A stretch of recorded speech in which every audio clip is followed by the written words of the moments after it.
Hello, and welcome to Thoughts from the Midlife.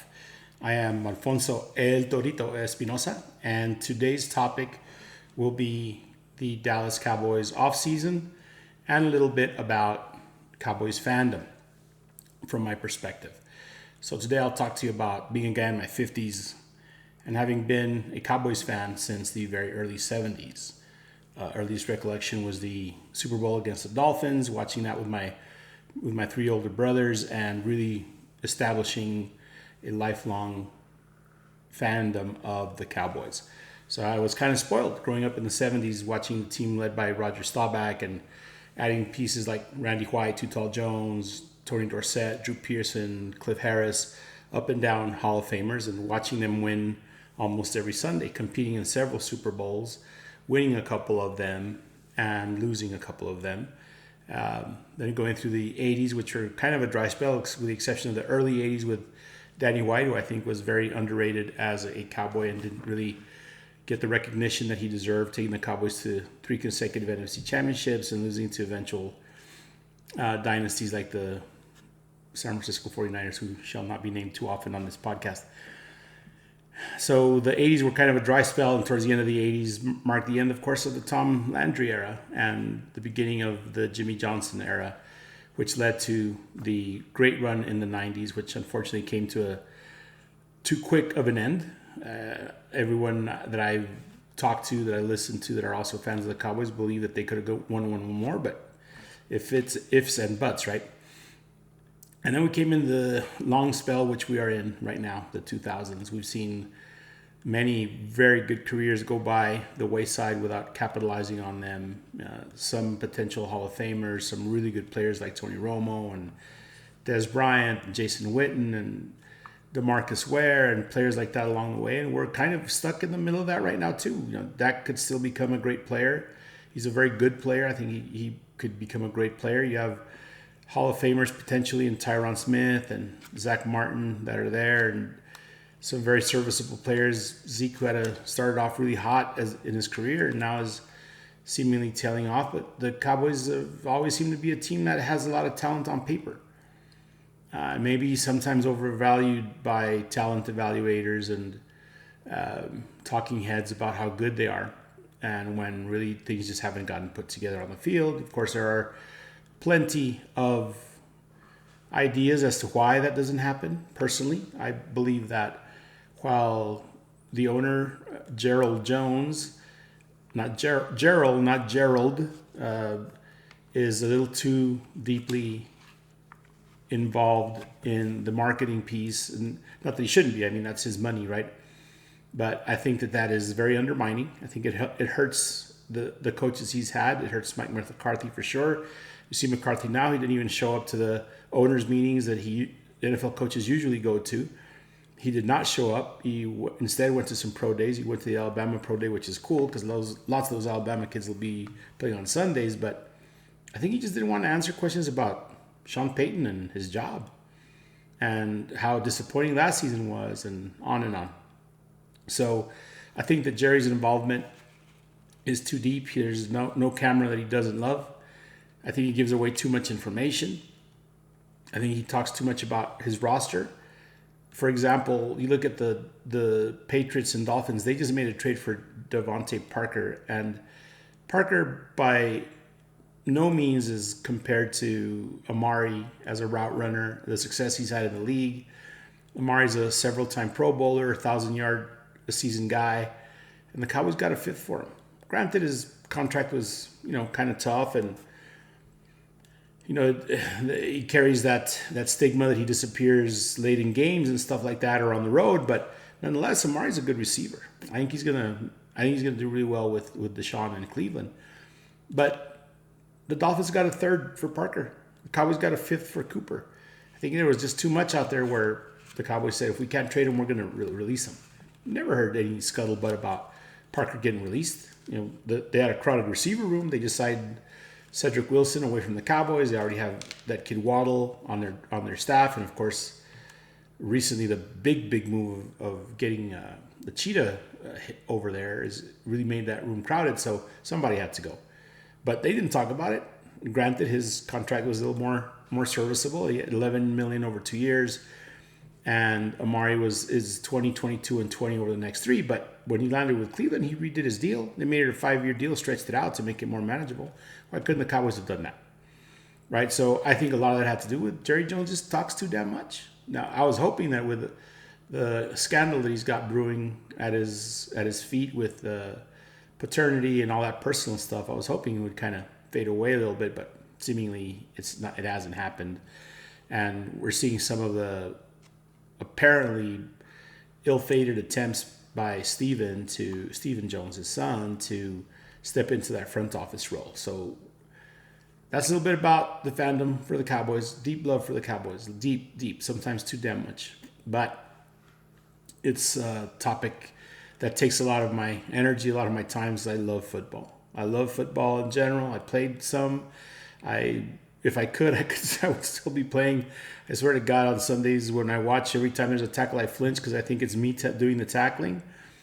But I just love it. I love football. I love doing the research. I love reading about them, watching rosters. I love watching the NFL draft and watching the players and watching their highlights, watching film of them, stuff like that. So I'm not just your casual fan that likes watching and buying jerseys and stuff like that. I do like buying jerseys, but I really, really understand the game. I understand schemes. I understand defenses. I understand the way that works, and I try to watch as closely as possible. So these are my ideas. These are my opinions, and I hope that we can get some dialogue going at some point between whoever watches this vlog or listens to the podcast. So let's get into the Cowboys free agency and some of the moves. Of course, very, very well publicized the loss of Randy Gregory, who ended up with the Broncos on the last-minute switch due to some verbiage in his contract talking about maybe having to give back some money if he ends up getting suspended from the league. The Broncos didn't have that in their contract. Randy didn't like it, so he bolted for the Broncos. Of course, Jerry Jones went on the radio to talk about that recently and used the term El Paso, like El Pas, on Randy after a last-ditch effort to keep him in Dallas. And apparently it wasn't just Randy's decision. Jerry wanted to save some face and say it was the Cowboys as well. But, the Cowboys stuck by this guy. And he had a lot of problems with drug abuse and substance abuse, rather, and some mental health issues. And I thought that it was going to be one of those really good stories where the payoff would come after committing to this guy for several years after coming out of the draft under very similar circumstances. It's sad to see him go because I thought it was really coming along. He's going to do real well there in Denver on the opposite side of Bradley Chubb and that good team that they're building over there. But I think some other low-key but very impactful losses are going to be the loss of Lyle Collins. There was rumored to be at the Cowboys that he'd fallen out of favor with them because he hadn't come into camp in shape, and just little issues like not paying his toll tag, getting constantly reminded, hey, you owe this money because you take the toll roads, and not being really good in meetings and stuff like that. So he ended up getting cut and signed to the Bengals team, who's really, they're coming off of a Super Bowl, building a really good team. He's going to flourish over there, but I think the Cowboys are going to miss him because this guy when he was on, was really, really good. But also losing Cedric Wilson was big because, he was a trick play guy, had an arm. On top of that, he scored some touchdowns, ran good routes.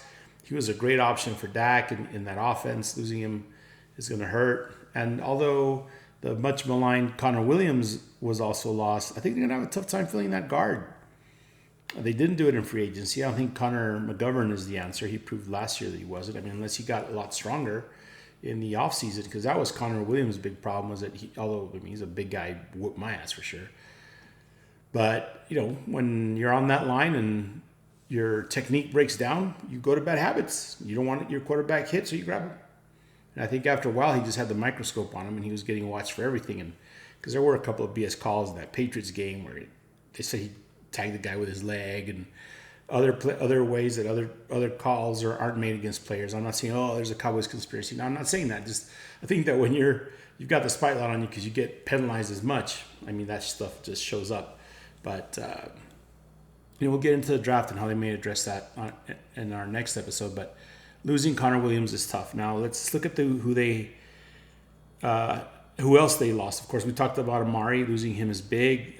Blake Jarwin got hurt, which had a surgery, which I'm hearing is a surgery that happens to folks that are a little older. So he may never play again, which is a shame because he seemed to be really coming along, but injuries sidelined him. They kept him off the field, and it gave Schultz a chance to really jump up, and that's why he got franchise tagged. So losing him, they haven't re-signed DeMonte Kazee or Keanu Neal. I don't know if they will at any given point. Keanu was in that flex linebacker / nickel dime defensive back position with a history with Dan Quinn. Of course, Kazee also, or Kazee, however he pronounces his name, was also a Dan Quinn guy, but I think the Cowboys are looking to upgrade that defensive secondary in the safety position. They showed it by re-signing Jaron Kearse and Malik Hooker, who I think Hooker is going to have a much better year. He'll have another year in the system. He'll be healthy. That kid was a rock star at Ohio State. I mean, when he came out, I thought he was going to set the league on fire. And at the end of the season, was really coming along. I think he made some really nice plays, had an interception, isn't afraid to get his nose in there and make some tackles. So I think he's going to really help. They re-signed Michael Gallup, which some folks might think is risky because he got hurt late in the season, and of course he will miss some games for sure. But I think he was a younger guy with some upside, really good deep ball guy, and really good chemistry with Dak. So I think re-signing him was smart. Re-signing Dorrance Armstrong was good. If you look at Dorrance Armstrong's numbers compared to Randy Gregory's numbers, they're really similar. He had one less sack. He had more pressures. I think Dorrance Armstrong is going to turn out to be a really good ball player, not as expensive as Randy. I think re-signing Leighton Vander Esch was a good deal on 1 year. I think the further away he gets from that neck injury, because he seemed to be kind of tentative on tackles. There at the end of the year, you got to see a little more of that Wolf Hunter approach that he had, getting in on plays, breaking up some passes, making some interceptions, doing well in that defensive scheme. I think he's going to come along and hopefully get back to the performance he had as a rookie and maybe solidify that defense without having to spend much more draft capital on it, even though I think the Cowboys will look to draft another young linebacker. But also I think re-signing the punter, Brian Anger, was important. Previous years before Anger, the Cowboys were always on the ass end of field position. They were always on the wrong end of field position. They'd be starting on their 15, the other team would be starting on the 35. And this past season, the guy had a lot of punts inside the 20, several punts inside the 10.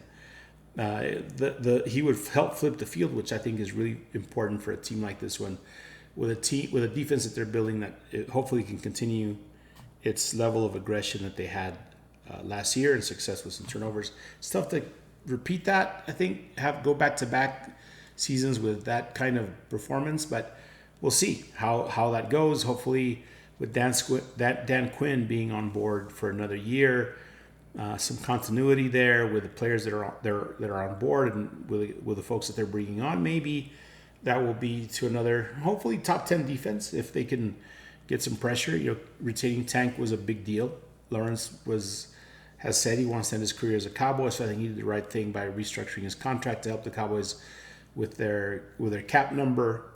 He's just a destructive guy. I mean, the sack numbers aren't there, but pressures, tackles for loss, the way that guy trails on a play is insane. You can't slow down, he's going to catch you. Hopefully he can have a year where he stays healthy and have a very productive year. The signing of James Washington, who when he was at Oklahoma State was compared very favorably to Dez Bryant. He didn't have as much success with the Steelers, and Ben called him out a couple of times, said he should have made the catch on certain balls and stuff like that. But he's a strong guy, and he runs decent routes. Obviously, he's fast. He's in the NFL. He may not have Tyreek speed, but I think he's going to have a good season. where he can come in and make some catches, maybe be the slot guy or the Z in the offense, where James Washington will be a good addition to the team. But the one I'm most intrigued by so far is the signing of Dante Fowler.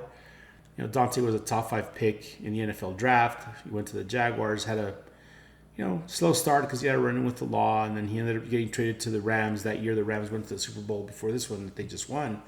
He had 10 plus sacks that season. I think he's a high motor guy, speed guy.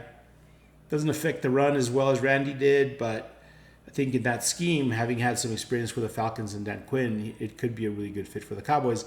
And it definitely had something to do with them signing him, having had experience in Dan Quinn's defense. So hopefully the interior defensive line continues to develop. If there's any luck and the draft breaks in the Cowboys' favor, the way it has the past couple of years with Micah and CD, and they can maybe land a player like that kid from Georgia, the interior lineman, Davis. I think he's a monster, just ready to come on. If they're able to impact the middle of the line with a player like that, I think it will complement players like Gallimore and Hill and Ogudizawa. Very, very positively. So we'll see how that breaks out too, right? So that's kind of a breakdown of the Cowboys so far. Of course, there's always buzz with so-and-so's interested in the Cowboys, or the Cowboys were interested in Von Miller. The Cowboys might be interested in Chandler Jones. They may be interested in Zadarius Smith and Bobby Wagner, and Patrick Peterson wants to play. They all signed somewhere else. Patrick Peterson just re-signed with the Vikings. Bobby Wagner signed a big contract with the Rams, which, Rams team just got even better, right? Chandler Jones is with the Raiders. The Raiders have made some nice moves. Smith went to the Vikings. The Vikings have continued to add on to their defense. They held on to Daniil Hunter, who I think is a really good player if he stays healthy. But there's still some good players out there. There's still some good players out there for the Cowboys to look at. If you want to look at the receiving core, if the draft doesn't break for them right and they don't land a kid like Sky Moore in the second round, or which I think he'll be way gone by the 54. He's even projected as high as the first round to the Chiefs. If it doesn't break for them, one of those receivers isn't there for them, then how about Julio Jones? Giving him an opportunity in Dallas with his veteran leadership. I know he's been kind of fragile. Didn't do too much in Tennessee last year with Tannehill over there, but you just don't know what it's a position thing. A change of scenery thing could possibly be in the cards for him. Julio Jones is a guy who I think could really help the Cowboys with their young receiver staff. Just yesterday or the day before, there were some discussion about the Cowboys talking to the Honey Badger. I think that would be a really good addition to the secondary, because the guy also plays in the box. He's a winner. He's got a Super Bowl under his belt. He's been on competitive teams. The guy just plays with some fire. It would be cool to see a guy like that play for Dallas. There are still some defensive line players that are out there. You look at Jason Pierre-Paul. He's still out there. Could be an affordable option, 1 year, 2 year maybe opportunity to come and play in Dallas. You have the interior line doesn't break out well in the draft. You can look at a guy like Akeem Nicks recently of the Bears. You look at Jerry Hughes, the end for the Bills. Even Ndamukong Suh would be a good option. But those are moves the Cowboys don't seemingly make, which is kind of unfortunate. You look at these guys who are maybe at the tail end of their career, but they're still productive. And I think that a lot of times what is missed with the Cowboys is that they don't know how to win those close games, because they don't have those kinds of players on the team. They haven't developed and grown into that kind of, that dog mentality that they talk about, that closer mentality that is critical to closing out tough games. Because at the end of the games, everybody's tired.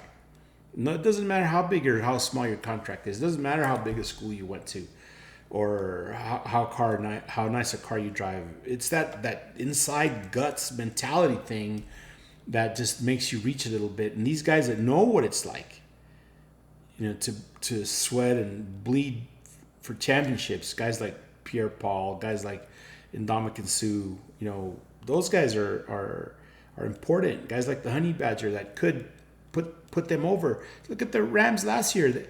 Their safeties were nicked up, and who'd they end up bringing? Eric Weddle. He was retired, but the guy was a winner. He was a guy who had fought through tough stuff with the Ravens, with with the Chargers and then with the Rams. And hey, the guy ended up with a ring. He played in the Super Bowl. He did well in the Super Bowl. So why not roll the dice on some of these guys, right? If you're looking to upgrade your offensive line, you still have guys like J.C. Treader, the center that was recently with the Browns. In the linebacking core, you have Anthony Barr, who the Cowboys were definitely interested in the draft when he came out of UCLA. And if you're going to create opportunities where Micah can rush the quarterback more, you're going to have linebackers that can cover, linebackers that can play. Granted, Barr's a little down the road in his career. He may not be 100%, but then again, he's a guy who's got skin on the wall. He's a guy who's been around. Definitely a talented guy. You have Justin Houston out there also, quarterback pressure guy. He won't have to be a starter. You put him in certain passing downs and let him create some pressure. That's how turnovers happen, right? So look at things like that. You have the center, Nick Martin, Zach Martin's brother, who was with the Raiders most recently. And also Darrell Williams of the Bills, tackle and guard guy. Last I checked, all of these people are still available. They're still out there for the Cowboys. So, Stephen Jones, if you need some help, you and Will McClay, give me a holler, man. I'll be happy to do it. I'll even do it for free. Just let me watch the games with you. I'll be happy to do that. So that wraps up today's conversation. Hope you enjoy it. For the YouTube page, Thorn Entertainment, please give it a like. Subscribe if you can. If you have any topics you'd like to talk about or hear me make a fool of myself with, put it in the comments. I'd appreciate it. Again, it's Thoughts from the Midlife. Alfonso Espinosa, El Torito, and I'm out.